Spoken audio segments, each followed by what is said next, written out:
Moise Ken. What's it? Moise Ken. That's Moise how Ken. it's Moise French, Ken. pronunciation. Is he French? He sounds French. This is The Agenda from Blood Red. I am Dan Austin. This is Kristian Walsh. We are from Liverpool.com and we are here today to talk about the big storylines that are left in the transfer market. There are only 9 days left, Kristian, which feels mad because it's been such a short summer. It feels like Liverpool only won the European Cup last week and it's already coming to a close. They were playing Tranmere and it just felt like this is a month ahead of schedule. It really didn't feel like Liverpool. The whole summer's been a bit wild, hasn't it, in that sense? And Jurgen Klopp must be absolutely chocker, to be honest, because he's somebody who likes his meticulous planning and it just feels like everything. Sadio Mane started to stop playing football about last week. So how Klopp is coping with this, and it obviously does have an impact on transfer dealings, and not just for Liverpool but everywhere. So Liverpool, it looks like, aren't going to make certainly any significant signing before the deadline next Thursday, but plenty of their rivals most likely will. So we're going to go through a couple of the things that are looking to be resolved by the likes of Manchester United, maybe Manchester City, Tottenham, Arsenal, and I'm not calling them a rival, but we're going to talk a little bit maybe about Everton as well if we've got time, because they're doing a couple of interesting things, it looks like, between now and Thursday. First one that I think we need to go over, though, is this berserk link to Paulo Dybala that Manchester United have got. It was Tottenham Hotspur last week and people were very confident that he was moving there. Now people seem very confident that he's moving to United. I still just can't quite imagine that happening for a player that plays for the team that wins the league every year to go, I'm going to go and play for Ole Gunnar Solskjaer at a team that's in absolute crisis. Yeah, that's for me. It's bizarre. It's very... I think it says a lot about what Cristiano Ronaldo's doing to Juventus, because as we'll come on later, the Juventus are also looking to sell Wise Ken, if that's and how by the sounds of it, Mandzukic as well. So I don't know if, we talk about FFP, if Ronaldo just absolutely destroyed them and they need to get rid of all the strikers and the high earners and whatnot. But yeah, Dybala is a very interesting one. I can't believe that the Juventus are seemingly hawking him out. In a swap deal for Lukaku. I just don't really understand any of that. Dybala's always one of those players who's always been one of the internet darlings. And I don't say that in a derogatory way. I just mean that as he's always been that kind of player where Liverpool aren't signing anyone. Well, why don't they sign Dybala? But now it's actually coming to a reality where it looks like Dybala is actually available and on the market. Is he actually as good as people make out? Has he actually done much? I think he only scored 2 goals in 20-odd games last season. If he was as good as people on the internet think, then Juventus would not be willing to sell him. It's as simple as that, really, isn't it? And that's the case with any player that leaves a big club. Unless it's for a stupid fee, like, for example, Liverpool getting £140 million for Felipe Coutinho. If someone is selling one of their, in theory, first-team players for a price that seems really reasonable, then in all likelihood they think that player isn't that good enough to play for them. I think Juventus have signed something like 4 or 5 sort of 20 to 30 million euro players as well from the Italian league, where they've brought kind of centre-halves that are going to eventually take over from Chiellini. They've done it with De Ligt, obviously, but they've done it with a lad who plays for Sampdoria, I think. They've done a couple of other things like that as well, one at left-back, I think, where they've spent a fair bit of money and you can understand that they need to recoup something. And also, if we're talking about rivals of Liverpool, Juventus are a rival of Liverpool because Liverpool are the champions of Europe and they will be in the crosshairs of Juventus. That's what they're trying to do in terms of changing their badge, signing Ronaldo, signing all these new footballers. So it's interesting to think about everything, and it strikes me that if they're willing to let Dybala go, first of all, I think it's really weird that Maurizio Sarri would want Romelu Lukaku to play front for him in that system. But if they're willing to get rid of Dybala, that to me means that they don't rate Dybala very highly. No, which is, and full disclosure here, I haven't watched much of Dybala ever since they got rid of Serie A on BT Sport. I've watched a couple of clips, so I haven't seen much of him last season. Not really much of him in the Champions League either. But I from what I've seen and from what people have told me, people who actually spend the time watching Italian football, he's a number 10, and I feel like in the modern game, number 10s are almost becoming redundant. So you think about all the midfielders that Juventus have signed recently, and they normally play a bit like Liverpool, that 3-man midfield. With 2-8s. With 2-8. So you've got Pjanic, you've got Emre Can, you've Khedira, got Matuidi, Rabiot, Aaron Ramsey. Where does a number 10 fit in there? So it's going to be very interesting. Maybe it's just a case of a little bit like Coutinho. Obviously, there's no mad fee involved, but is it a case of, look, he's an all right player, he's a good player, but there's actually nowhere in this squad that fits him in the style of play. I'm not too sure. It's interesting. I think there will be a clamour from some for Liverpool to be in the conversation, and ultimately they shouldn't, because number one, Liverpool don't really play with a number 10. Number two, I don't know if he's physical enough for the Premier League, which is going to be interesting if he does end up at United. And number three, he's a left footer who cuts in from the right hand side, which is what they've already got in Salah, in Shaqiri, in Wilson, and even Harvey Elliott. They've obviously bought for the future in that position. So maybe if he was a right footer cutting in from the left, then you go, well, he could serve as a bit of competition for Sadio Mane. But as it is, he's the same type of, well, he's not the same type of player as Salah, but he'd be taking up the same positions. So, I think United I think it's another sign where United are puffing out the chest and flexing the muscles. But we saw what happened when they did that with Alexis Sanchez and Romelu Lukaku and Di Maria, and to a lesser extent Paul Pogba. So it'll be interesting to see if this one, if it goes through, if that backfires. Another one that will be resolved in some way, shape or form by next Thursday is the future of Harry Maguire, also linked heavily with Manchester United and Manchester City. Manchester City are in a very tough position now, in that they can essentially only buy homegrown footballers because of the squad that they've assembled. Nicolas Otamendi is still there. They need a replacement for Vincent Kompany anyway. It does seem like an English centre-half is what they should, or a homegrown centre-half at least, is what they should really be going for. Maguire, therefore, makes loads of sense.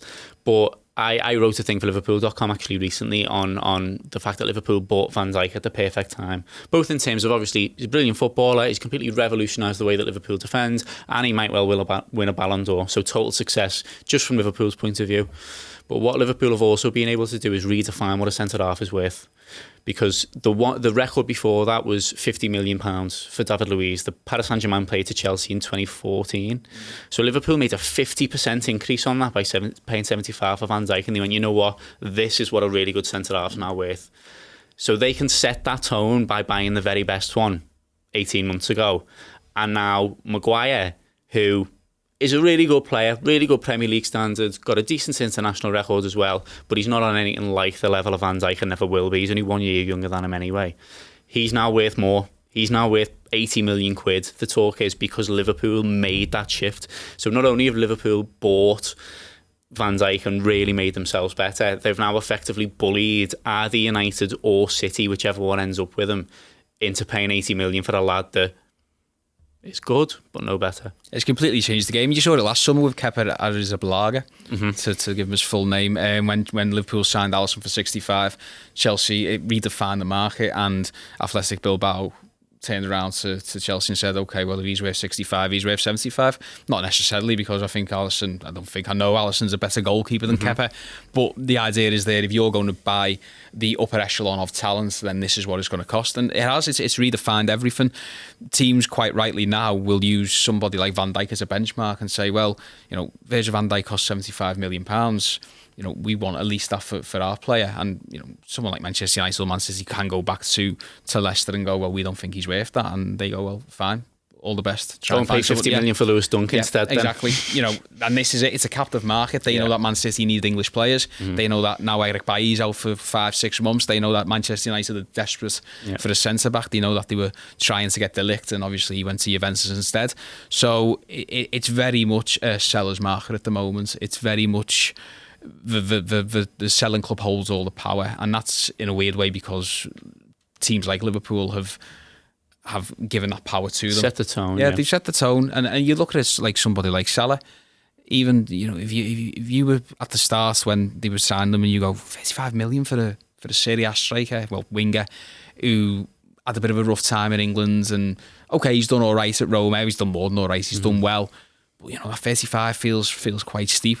Now, I think Roma, I think Napoli, I think even Juventus, whoever, are well within their rights to turn around and go, well, if you want our winger, it's 60 million, because you saw what Mohamed Salah can become. Even on a Liverpool scale, there, when they were trying to get Alisson originally, Roma were asking 90 because it was like, no. You had us off for Mohamed Salah. You obviously know this guy is good. This is almost like a tax for doing us wrong. And they fell for the trick again and lowered the price. Exactly. We should go back to Roma every year. Exactly. Take the best player and know we're going to turn him into the world's best. But what else is kind of a wider issue here is that Liverpool clubs who deal with Liverpool now know that Liverpool know. So Liverpool didn't unearth, but they bought Sadio Mane for 30 million. They bought Mohamed Salah for 35. They got Van Dijk for 75. The numbers are irrelevant. The idea is that they're worth more than what they paid. Mm-hmm. Likewise, Robertson, for example.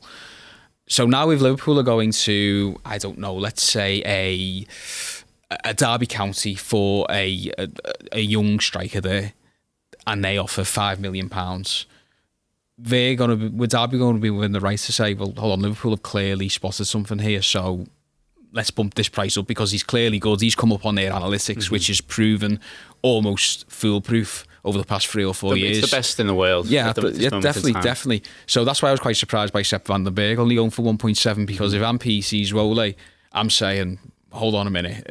This lad's played nearly 1,000 minutes of top flight football. Liverpool have got him on his radar. There's clearly something about him. We can clearly get more money for him here. He's clearly going to be a talent.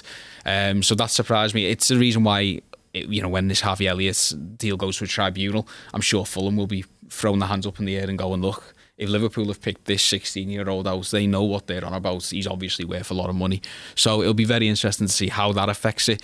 But it has the big knock-on effects at the lower level like that, but also at the top level where Liverpool, everybody knows Liverpool find value. So, Van Dijk's worth what now? 200 million? He's priceless. He's priceless. Mm-hmm. So like Harry Maguire.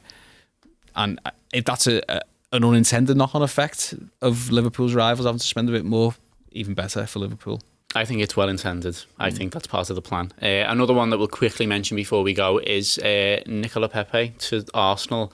Has sprung out of nowhere, really. It was them chasing Zaha, and you got the impression that those two clubs would sort of meet in the middle somewhere and it'd get done, and Arsenal would tick along and Zaha would do all right there but not brilliantly, and everything would remain as is for them, basically. This revolutionises it. I remember saying to you in the office the other week that I was under the impression there was a fair chance Arsenal would not finish in the top 10 because they'd made no improvement, a discernible one anyway, this summer. They already looked like they were on the way down last season. Their underlying numbers were shocking. Really poor, and the likes of Leicester, West Ham, Wolves have spent really intelligently as well, I think, so far this summer. This totally throws it, though. I've got no idea what they're going to do now because, if you've got Lacazette, Aubameyang and Pepe up front, you've got goals. They're not going to concede any less because they haven't signed a new goalkeeper or a new centre-back, but are they just going to try and score their way to top 4 in the Europa League or something? 2013-14 Liverpool? Is that what they're looking at? The Pepe one's interesting. They've clearly wanted him out of Lille as agents. And I went to Lille on a stag do this summer. I think it's a lovely place. I don't know what the rush is of getting him out of Lille. I thought it was a really nice little city. But yeah, I'm sure he doesn't go on that many nights out drinking though. If he's an elite level athlete, so he's not getting the same appreciation of the place as what you are. We went on the bike tour and we actually played a little bit of footy. Good facilities, but I have no idea why he wants to out of Lille. They've just got in the Champions League. They finished second, but I suppose he's 24. Strike while the iron's hot. Their agency has been linking Pepe with absolutely everybody. They've been offering him to everybody. Mm-hmm. This is why there's been the whole idea of Liverpool are interested in Nicolas Pepe because it's coming out in France, but that's only because the French agents are telling someone people, with a vested interest is saying let's get his name out there. So much so that Michael Edwards actually rang up the Lille manager and says Christophe Galtier and said, ignore all of this in L'Equipe and Le Foot and all of this. We're not interested in him. Don't worry about it. So Inter Milan have been linked. Everton, we're looking at him as well by all accounts, and it looks like Arsenal are the team at the moment. And I saw a really interesting tweet from somebody who kind of understands this sort of thing, and they were saying how. I said, you know what? It was actually a quote from Sven Millenstadt, who was Arsenal's former director of football, and it was how back in his day, he was looking at the analytics and that kind of thing. I mean, how his analytics found Socrates and Mkhitaryan, I don't know, but there we go.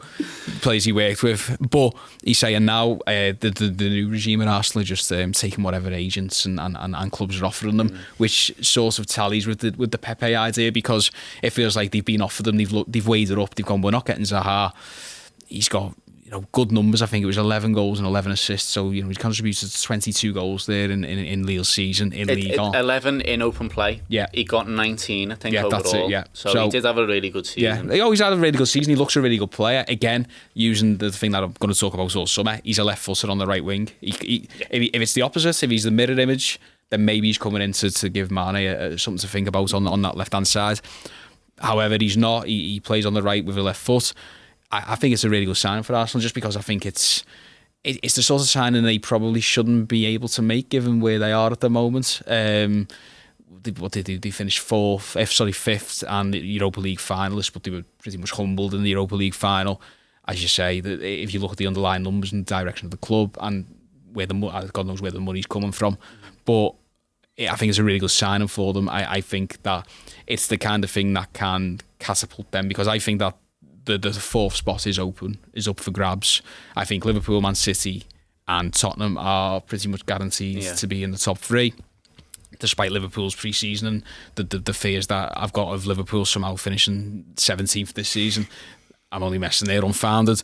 But with Arsenal, I think a signing like Pepe, who's got clear end product, alongside Aubameyang and Lacazette, it feels like that is just there's not many great defences in the Premier League, and those as a front three could absolutely blow away the bottom half. Right, that's all that we've got time for on this episode of The Agenda. I hope that you've enjoyed it. If you have, make sure to subscribe and press the like button. Also, let us know below what you think is going to happen with all these big transfer storylines. Where's Harry Maguire going? What's going to happen with Dybala? Are Arsenal going to finish in the bottom half or win the league? Because that seems to be the sort of schism that they're playing off at the minute. Will Liverpool be above 17th? I would hope that people don't have to comment just to tell us that. But thank you very much for watching anyway. We've written loads of transfer stuff in the past couple of days on the Liverpool.com website. I've just finished something on whether ending the transfer window early is actually a good thing for Premier League clubs or not, so check that out. There are also things about players that Liverpool might have missed out on already in this window that's quite interesting, so make sure to check out Liverpool.com. But for now, enjoy the rest of your day. All the best.